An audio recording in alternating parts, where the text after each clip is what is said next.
Voltei, Brasil! Voltei! Com todo o gás para esse programa. Não imaginam o prazer que é estar de volta. E hoje uma coisa assim um pouco mais cara lavada, água e sabão. A gente sabe que quarentena não tá fácil pra ninguém, né, Brasil? Eu acho que a quarentena, ela gera vários moods, várias mudanças de humor, né? Tem dias que a gente tá feliz, tem dias que a gente tá triste, tem dias que a gente tá super produtivo, tem dias que a gente tá super introspectivo e com certas angústias e talvez beirando um pouco... Meio letárgico, então a gente fica aí tentando passar por essas dificuldades porque, né, não dá pra ignorar o que tá acontecendo no mundo lá fora. Porque tá punk mesmo. Mas a gente não pode parar de produzir, né? O show não pode parar e eu precisava desse tempo para repensar os conteúdos, repensar o que eu tava produzindo e ter esse fôlego para produzir coisas novas para vocês. E bastante gente trazendo coisas interessantes, não só sobre figurino, mas vamos falar também sobre abranger outras questões do audiovisual e da cultura, mas sempre com foco em figurino. Esse é Figurinou, temporada nova, roda a vinheta.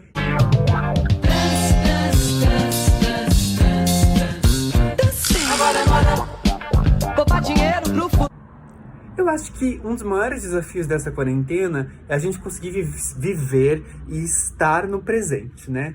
Talvez veio esse momento pra gente pensar um pouco isso. O quanto a gente está vivendo no presente, porque a gente fica sofrendo de passado, a gente fica sofrendo de futuro. E eu não sei você, mas esses dias eu tava muito nostálgico com o meu passado. E eu chamei esse vídeo de pazes com o passado porque eu acho que a gente tem que olhar pro nosso passado com mais compaixão. Porque eu acho que às vezes a gente se martiriza e julga demais o que foi o nosso passado. Só que eu acho que ele foi tão importante pra gente ser quem a gente é hoje. E eu me peguei olhando um Tumblr, que pra quem não sabe, o Tumblr é um site que teve muito em alta, aí tem gente que ainda usa, mas é uma espécie de um blog que você pode publicar conteúdo próprio, como também você pode repostar coisas de referências, tem gente que faz de moda, de decoração, enfim, assuntos em geral, piadas, desenhos bonitos, gravuras, ilustrações, enfim. E eu acabei criando 9 anos atrás, no auge da minha adolescência. Era uma época que o meu sonho era ser estudante de moda, e eu tinha um sonho de que eu ia estudar na Itália, e que eu ia, não sei, e que eu ia abrir marca própria, e que eu ia fazer sucesso com uma marca, enfim, fantasias de juventude, né? E nessa época eu olhava muito um blog que chamava The Sartorialist, de um fotógrafo nova-iorquino chamado Scott Schumann. E ele buscava ter esse olhar que os estilistas tinham por se inspirar nas ruas, né? No processo criativo. Então ele sai para as ruas e sai fotografando um monte de gente pelas ruas de Nova York, semanas de moda de Paris, da Itália. Depois ele foi convidado para ter publicações na Vogue, enfim. E são sempre pessoas muito estilosas, aquelas pessoas de inverno europeu, aquelas pessoas nos Estados Unidos. E eu ficava maravilhado com aquilo, em o pensar do streetwear, né? Então eu liguei pro meu tio, que é cineasta também, que fazia fotos na época, e eu falei, o que você acha da gente sair um dia pelas ruas e fotografar as pessoas? Eu escolho as pessoas, eu escolho os looks e você fotografa. E aí a gente teve um resultado disso, que eu publiquei tudo nesse Tumblr, e é engraçado ver as minhas escolhas, as minhas decisões para aquela época, né, tipo... Mas também interessante ver que era um recorte de como os jovens estavam se vestindo naquela época e como era o estilo da galera que saía no domingo, né, que ia lá pro Mon, que estava perambulando pelo centro, enfim. Então, eu tava tendo um olhar muito assim também de não julgar as minhas escolhas e não julgar aquelas pessoas, porque eu acho que foi muito interessante ter essa iniciativa, sabe?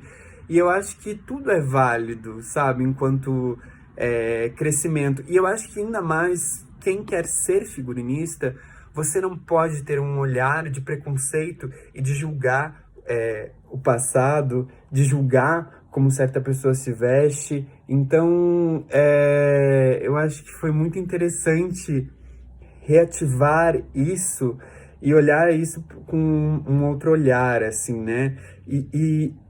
Assim, e pensar quanto tempo que eu não faço isso, assim. E hoje vendo figurinistas renomados aí falando em lives, que para muitos o processo de pesquisa, ele se inicia nas ruas, né? Então eu fiquei muito matutando isso, que quando acabar isso tudo, eu acho que é um processo que eu queria retomar, porque eu acho que a rua, como os próprios estilistas às vezes vão buscar expressão na rua, eu acho que a rua não tem nada melhor para você ver tendência, para você ver regionalidade, para você ver também o real, né? Você vê que existe combinações de roupa que não são, às vezes, que, sei lá, um diretor pode não achar crível para uma produção, ou você também acaba vendo como é que se dá o desgaste daquelas roupas no mundo real, que é uma coisa que a gente tem que trazer muito também para os filmes. E ainda mais quando a gente trabalha com filmes que são realidade nua e crua, que é uma grande parcela também do cinema brasileiro, né? E eu acho que, assim, o que acontece é que os processos criativos, eles acabam ficando muito presos à pesquisa de internet e a pesquisas de obras já existentes. E eu acho que a gente tem que, às vezes, voltar e retornar ao real, porque eu acho que não tem nada melhor do que o real para a gente se inspirar. E eu acho que tem muito esse lugar em que o estudo do figurino, ele acaba até sendo meio antropológico, meio sociológico, porque você tem que entender as camadas daquela pessoa, da personalidade daquela pessoa, que vão imprimir através de roupa, né? Não é um simples vestir. Então, eu acho que a rua também traz muito esse lugar da gente imaginar quais são as camadas daquelas pessoas. Por que é que elas saíram de casa com aquelas roupas? Quais foram as escolhas, né? Quem são aquelas pessoas? Quem são as pessoas por detrás das roupas, né? A roupa reflete o interior, né? E eu acho uma coisa que é interessante de pensar é como que a gente volta para idealizações de carreira que a gente já teve na infância, na adolescência. Eu não sei, eu acho que isso acontece com muita gente, assim, né? Eu não fui estudar moda na Itália, mas eu acabei indo tomando outros rumos e fui estudar cinema e passei um tempo em Portugal estudando cinema.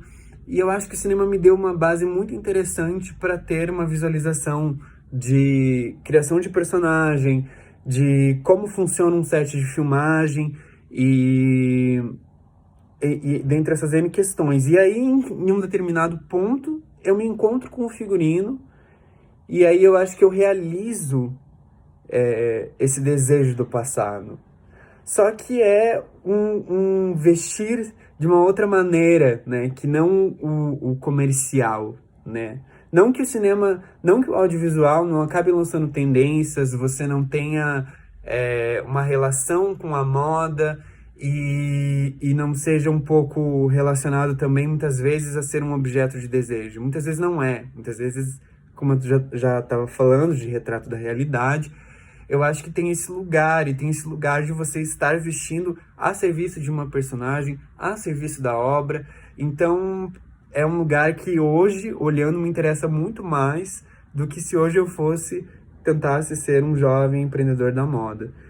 É um que eu não acho também um caminho interessante, mas eu acho que hoje tem que se pensar muito quando você vai colocar uma marca no mundo, por ter tanta coisa sendo produzida e tanto descarte e tanta coisa errada que está acontecendo na moda. Eu acho que tem que ser um lugar a ser repensado.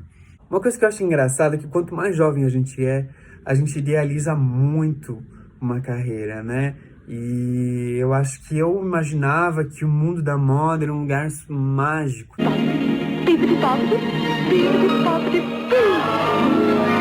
Sabe? Um lugar que... Não sei o que eu imaginava. A gente fica retido naquele glamour, naquela...